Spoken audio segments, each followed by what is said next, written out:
What up, folks? Once again, it is your boy Tim with another ride sharing video. As you can see, this one is boldly titled, Defensive Driving is a Must.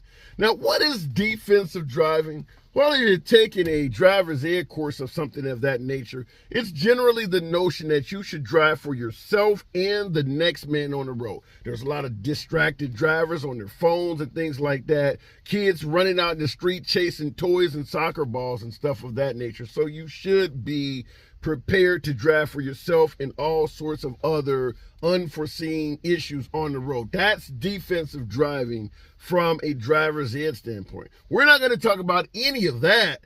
We're talking about defensive driving from a rideshare driver's perspective, meaning special tactics and maneuvers to preserve your safety when you're out here on these roads. This is particularly pertaining to my wee hours of the morning drivers, and I want to give you the news story for why we're having this conversation to begin with. One man driving for a rideshare company found himself in a very dangerous situation. He says he was carjacked at gunpoint while heading to pick up a rider. WDS reporter Ariel Brumfield obtained video of the moments leading up to the armed carjacking incident and what happened afterwards. Ariel? Well, that man I spoke to, very shaken up, never expected to experience something like this. And obviously he was scared, but he's just thankful he's alive. They shot my car. You want to call police? Yeah, I told them don't shoot it. This man, who did not want to be identified for safety reasons, says he was driving for Uber last Sunday around midnight, getting ready to pick up another rider when he found himself with a gun pointed to his head. Three of them come out of the car and point a gun at me and tell me get out of the car. He says he was driving on the 1000 block of Dublin, and to avoid the potholes and the narrow street, he decided to back up. In this video, you see him driving backward in his white Acura MDX. Slowly, another white sedan passes him, and that's when everything began to unfold. However, there's a vehicle drove before me and turned around before me and blocking the road for me going forward.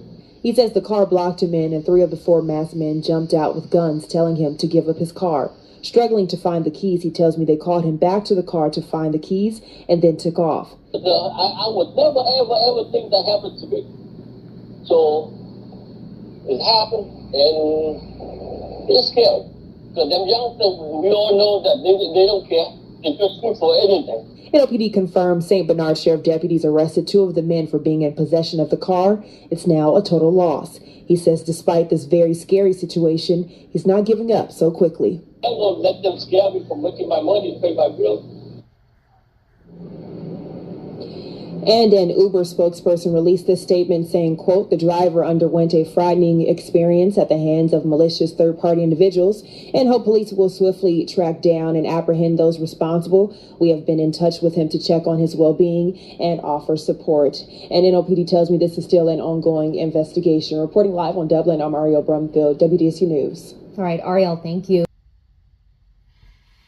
Damn. Blocked the man in to take his car. Now, you've seen at the end of the video, they were suggesting that Uber reached out to the person to see if they could offer support. We all know that's bullshit. They probably will hesitate to even approve that man's claim to replace his car. They'll probably try to force that on his own personal insurance. But that whole conversation that we reached out, I've told you before, folks, a lot of their correspondence is pre-written and it all sounds the same. But when you talk to the drivers, most of them say that at the end of the day, they didn't do shit for me. Oftentimes, I was not even able to get in contact with them. So the statement is bullshit. But we're going to go back to the actual topic, which is defensive driving. I want to give you 9 tips that I believe are valuable for any rideshare driver to know. Hopefully you savvy veteran drivers will already know this. You're probably already engaging in a lot of this, and this is the way you operate, particularly those driving in the middle of the night. Now, I don't perpetrate or purport to actually be a know-it-all. I want to give you my humble advice. Veteran drivers, folks with more experience, if you want to add something to the conversation, feel free to do so. If you are critical of the 9 tips that I offer, state that in the comments as well. I respond to any and all comments, whether they are complimentary or they are complaints. I want to know if you think I am missing some of this. I'm a veteran driver, been on and off since 2014, a veteran of the city of Chicago, so I've seen a hell of a lot of things driving around on the road. Tip number one, defensive driving. Number one, the Uber and Lyft lights. Find out if those are optional in your area, meaning you see the folks with the Uber stickers, the Lyft stickers on their vehicle. Some of them light up and things like that at night to let passengers know you are a ride-sharing vehicle. Those can also attract bad actors to your vehicle. If you do not have to have them, I don't recommend putting them on. I don't have them on my vehicle. Now, obviously, different markets have different laws and ordinances requiring you to have these in some markets. Some places do not require them at all. In my opinion, if you're not required to have them, I would not have them on the vehicle at all. The app tells the passenger where you're located at. Your phone tells you where the passenger is located. You don't need a light or anything like that. I suppose if you're going to a crowded club, maybe to pick somebody up, maybe, but I'm not a fan of those lights and stickers on your vehicle. Tip number two, if you're driving full time or even a few hours part time, many of us stop to have lunch and things like that. For my wee hours of the morning drivers, eat your food in well-lit areas. Do not park on a dark-ass block where your car radio or your cell phone in your hand is the only light and people can see you all the way down the street. Do not put yourself in vulnerable positions like that where you're sitting in the car, the vehicle's turned out, you got a plate of food or a hamburger in your lap or something like that, where somebody can just walk up on you and demand every damn thing in your car, if not the car itself. Stay in well-lit areas when you are not in motion.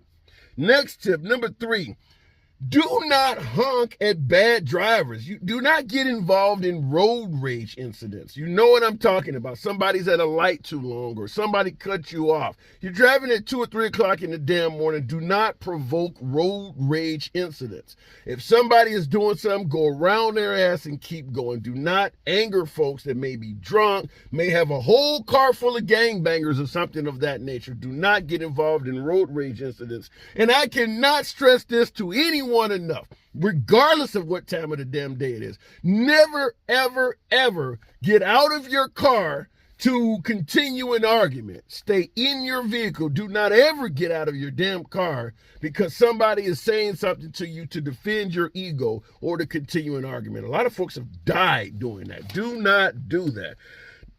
Number four, it's very similar to do not honk at folks. Also, do not flash at people. Now, the honking is to reprimand because somebody's driving bad or something like that, taking too long at a light. Flashing can often be a courtesy that also can lead to a disastrous consequence. Flashing your high beams at somebody who does not have their lights on, for instance. You're trying to be courteous to them and tell them it's dark, turn your lights on. Let the next driver do that shit. Do not draw attention to yourself unnecessarily for any reason at all. I do not believe it is in your best interest to flash at another driver. Do not do that. There's nothing to gain in it, and for some reason, some of these drivers out here nowadays are taking that shit to mean that you want to have a conversation with them. Don't flash your high beams at anyone. Number five, dress the part. Don't look like food. A lot of these videos you see of Uber drivers being attacked in their cars and shit they look fairly geeky. I tend to dress in black. Put a damn hoodie on. Dress like the folks who are likely to rob you.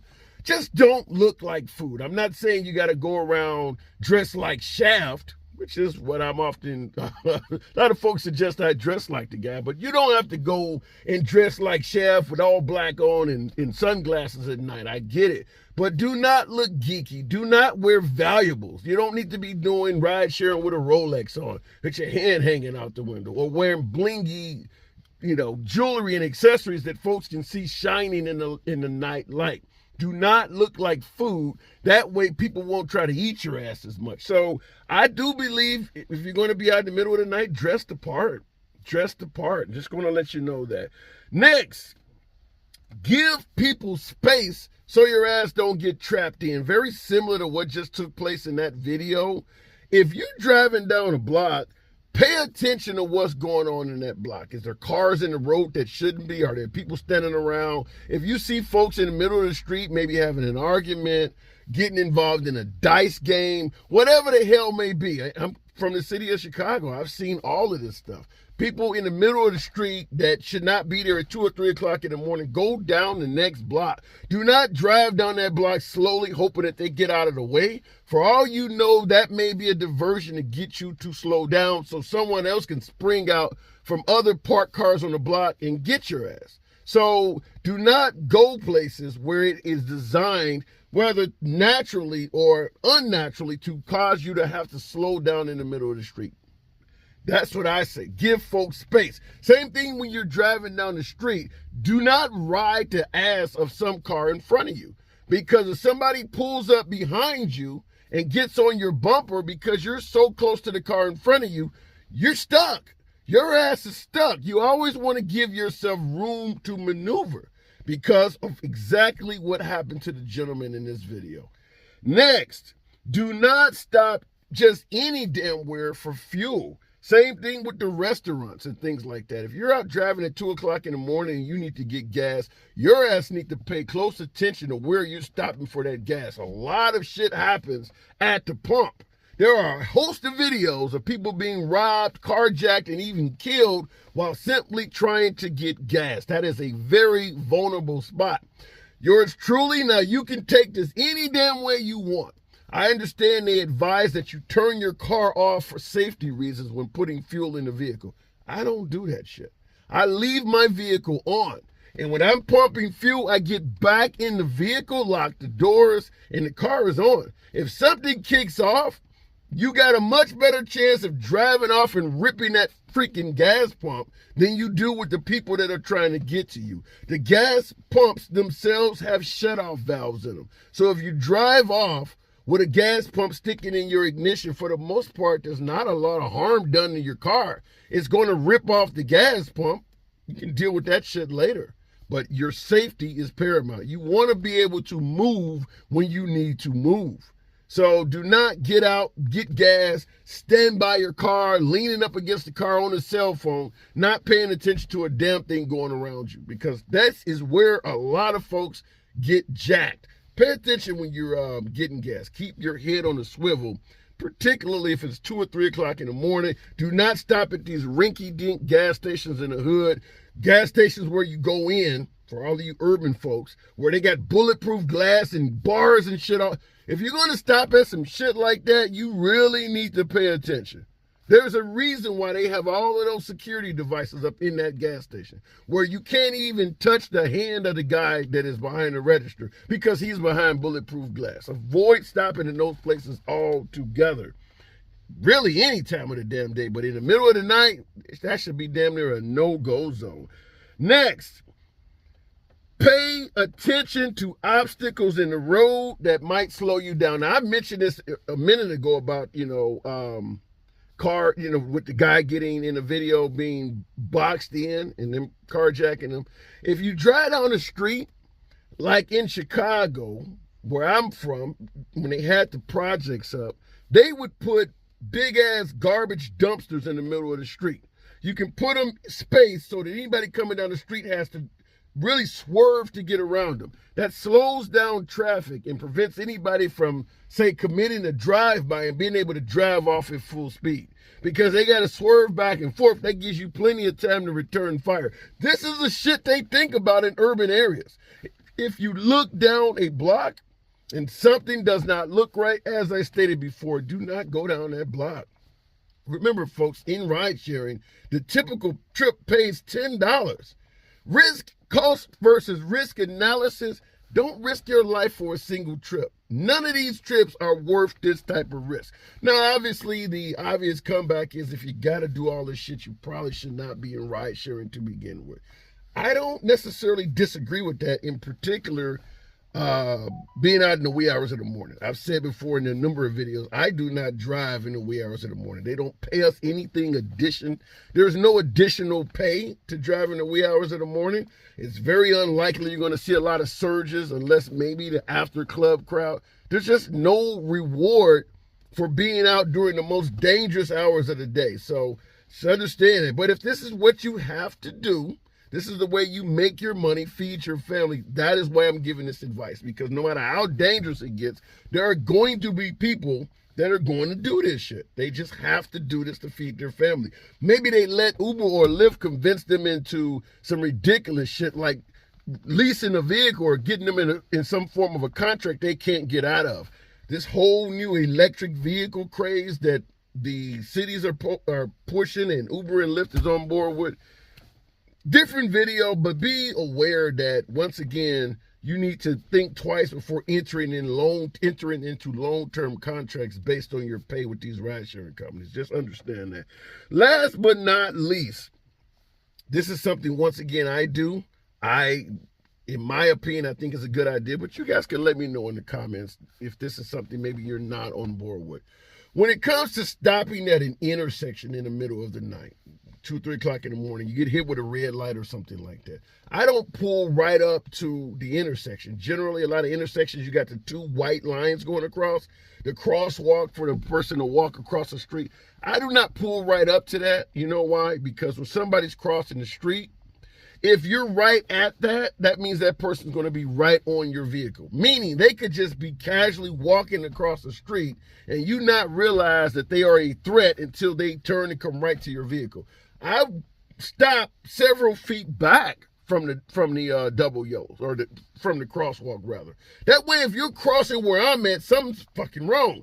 Also, because I am several feet from the crosswalk, if you start crossing back where I'm at, it gives me the ability to now come forward to the crosswalk without running the red light. And if you truly are a nefarious character, now you got to actually alter your walking stride, which will alert me that you're coming right at my vehicle. Last but not least, don't ever let somebody flag you down in the middle of the damn night. Ever. I don't give a shit. Your gas cap's off, one of your headlights out, whatever the case may be. Do not let someone flag you down in the middle of the night. If they talk to you, it should be done while you're still in a moving vehicle. Period. Now, if you want to slow down, 5 miles an hour so they can tell you your gas cap is open or whatever the hell they're trying to tell you, that's one thing. But do not let someone flag you down in the middle of the night. That's also how a lot of this shit happens. Now, what trumps all of this is the sheer fact that us in ride sharing have to let strangers in our car. I'm giving you all of this damn advice on how to avoid strangers at 2, 3 o'clock in the morning, but your job is to let a lot of these motherfuckers in your car. So I'm giving you defensive driving tactics. What you do once a person in your car, unfortunately, that's a whole different video, a whole different standard. As I've said before, you should be armed on every single trip with every passenger, period. You should have some type of an arm, some type of a, if not a firearm, if you're not comfortable with that, some type of weapon, knife, mace, screwdriver, whatever the hell it is. But we've talked about that in other videos, so I'm not going to go into that. But just wanted to run this by you in regards to defensive driving. And of course, I always ask my veteran drivers questions for the newer folks who are interested in getting in this. Have you ever been out driving and saw some shit that made you act in a defensive way? Like I pointed out, maybe a crowd of people fighting in the middle of the street, that as opposed to driving down that street slowly and hoping that they move out the way, you just went a different way. A lot of folks have done this with, say, Black Lives Matter protests. As opposed to going around a protest or something or picking a different street, they tried to slowly drive through the protest. Folks breaking out their windows, bamming on their cars, bending their vehicle, things like that. Don't head towards obstacles. If you can avoid it, avoid it. Up to and including dial up the passenger. You got some shit going on your block I'm not trying to deal with. Can you come around the corner? Otherwise, leave their ass. Otherwise, leave their ass. No passenger, no trip is worth risking your safety in any fashion or form. But that's what I want to ask my veteran drivers. Have you had someone in the middle of the night try to stop you? Try to flag you down? Get in a road rage incident or something of that nature. And when you're pumping your fuel, how do you do it? Do you sit in the car? Do you actually get out and stand by the car? Do you generally update your Facebook account while you're pumping gas, head down, looking into the phone? Let your boy know in the comments. As always, subscribe to the damn channel. And I'll catch you in the next video.